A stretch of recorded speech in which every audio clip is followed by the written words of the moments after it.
Daqui a uma semana o Galo completa 118 anos de história e vamos fazer uma semana especial aqui no canal com 7 vídeos contando um pouco mais da história do Galo. E a gente vai começar falando da fundação do Clube Atlético Mineiro, a origem lá em 1908, tudo isso nesse vídeo aqui no canal. Quando 22 jovens de 13 e 14 anos se reuniram numa quarta-feira, no dia 25 de março de 1908, eles não esperavam, mas eles estavam fundando o maior e mais tradicional clube de Minas Gerais, o Clube Atlético Mineiro, uma parte-chave da cidade de Belo Horizonte, que cresceria junto com a cidade, que na época só tinha 10 anos, havia sido fundada em 1898, e cresceu junto com o clube. Naquela época, Belo Horizonte era uma cidade com ruas arborizadas e sem calçamento, e que tinha apenas 25 mil habitantes. Muitos deles eram operários que estavam construindo e fazendo a cidade crescer mais ainda. Mas o Atlético cresceu junto com a cidade. Hoje a gente vai contar um pouco mais da história desse clube, que hoje completa 118 anos de muitos títulos, muitos ídolos, de muita paixão, de muita história e de muitos torcedores, que é o que faz um clube ser gigante. E é por isso que o Clube Atlético Mineiro é o maior e mais tradicional clube de Minas Gerais. Os 22 jovens que, motivados por uma pelada que faziam num lote na Avenida Afonso Pena, entre a Rua da Bahia e a Avenida Álvares Cabral, eram Eurico Catão, o primeiro secretário da história do Galo, Leônidas Fulgêncio, Raul Fracaroli, Hugo Fracaroli, Mário Toledo, Mário Lotti, o primeiro tesoureiro da história do Galo, Margival Mendes Leal, o primeiro presidente da história do Galo, eleito por aclamação, Benjamin Moss Filho, Mário Neves, filho de Alice Neves, Carlos Maciel, João Barbosa Sobrinho, Aleixandor Alves Pereira, Antônio Antunes Filho, José Soares Alves, Augusto Soares, Humberto Moreira, Júlio Menezes Melo, Sinival Moreira, Horácio Machado, Francisco Monteiro, Jorge Dias Pena e Mauro Brochado. A primeira reunião para a criação do clube aconteceu em 22 de março de 1908, no domingo anterior, mas a fundação só viria no dia 25 de março de 1908. O primeiro nome, Atlético Mineiro Football Club, em inglês, em homenagem a uma agremiação que já estava extinta à época, em 1908, que havia sido fundada em 1904.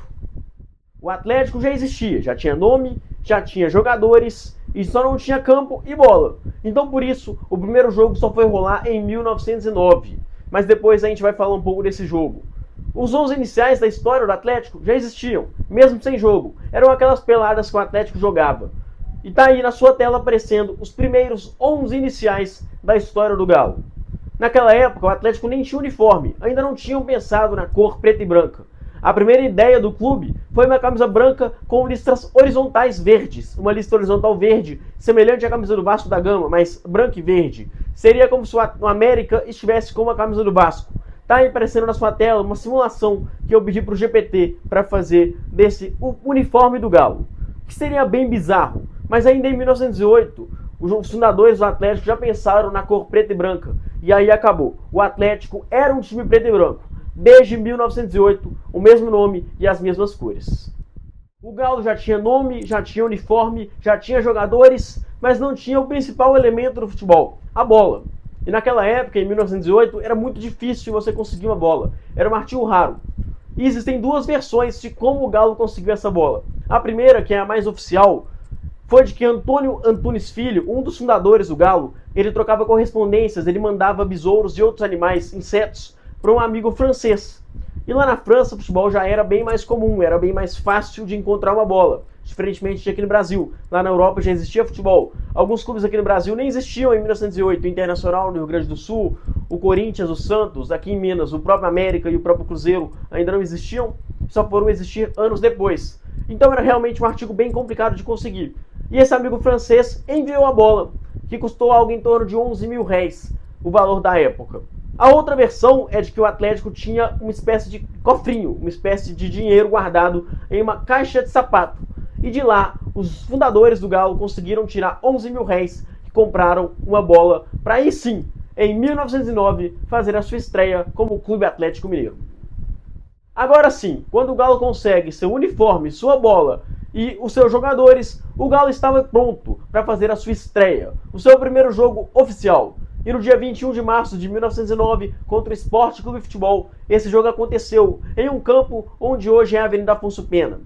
O Galo conseguiria sua primeira vitória, um 3-0, e o primeiro gol da história do Galo foi um autor de livros, não ironicamente, Aníbal Machado. Colocaria o seu nome na história, marcaria o seu nome na história do futebol mineiro. Foi dele o primeiro gol da história do Galo.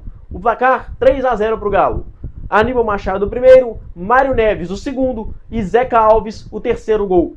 O Galo venceria o Sport mais duas vezes, em 1909, uma por 2-0 e outra por 4-0. E dessa forma, esse clube Sport Clube Futebol deixou de existir. Cansaram de apanhar e resolveram largar a prática do futebol. Chegou a hora de falarmos de Alice Neves, uma das mulheres mais importantes da história do Atlético.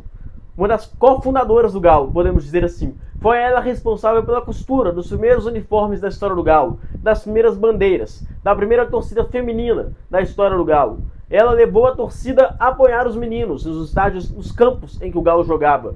O Atlético passou a jogar no campo do Sport, clube que o Atlético foi responsável por extinguir depois de 3 sacodes. A dona Alice foi vital. Ela inclusive cedeu a sua própria casa como sede para que os meninos se reunissem, conseguissem estratégias, bolassem planos maiores para o Atlético lá na rua Guajazaras 317. Dona Alice Neves, a senhora já nos deixou há muito tempo, mas saiba que sempre lembraremos a senhora como uma das maiores de nossa história. O Galo era um clube que mudava muito de sede, não tinha uma sede fixa. Chegou a ser na casa de Dona Alice, na rua Paraupebas, em várias regiões do centro de Belo Horizonte. Não tinha uma sede fixa, porque na época era realmente bem complicado para jovens conseguirem arrecadar dinheiro suficiente para comprarem uma sede em definitivo. Mas em 1913 o Galo tomaria uma decisão importante, de mudar o nome do clube. Mas calma, não é como outros clubes. O Atlético manteve o mesmo nome, apenas mudou a grafia e a ordem.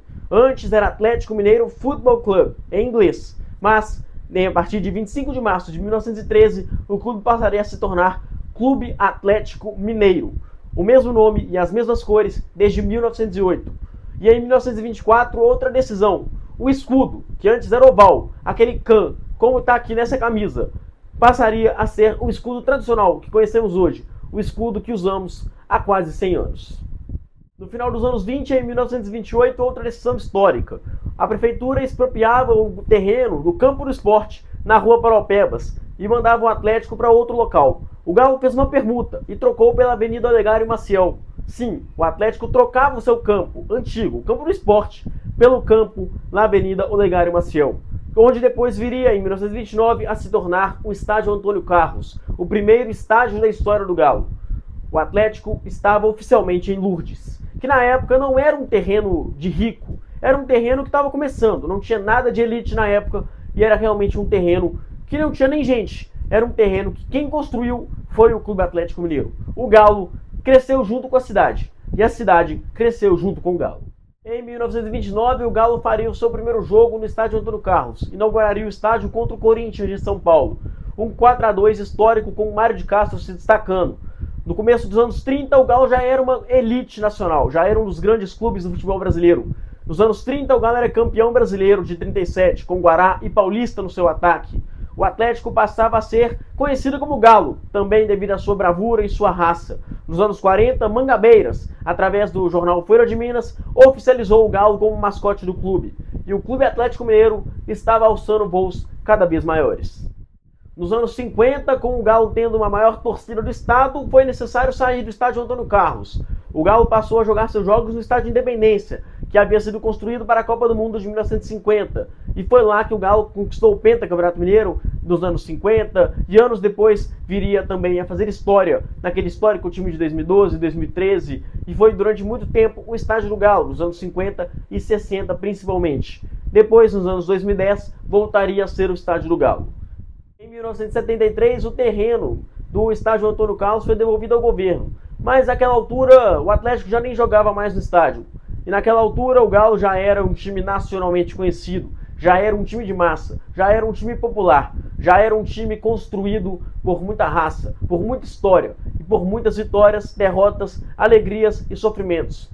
Aqueles 22 meninos de 13 e 14 anos, naquele 25 de março de 1908, não faziam ideia, mas eles estavam fundando o maior e mais tradicional clube de Minas Gerais. Eles estavam fundando uma parte da história de Belo Horizonte. Eles estavam fundando um amor, uma paixão, um Galo enorme, um time gigante, de massa, de tradição, de história.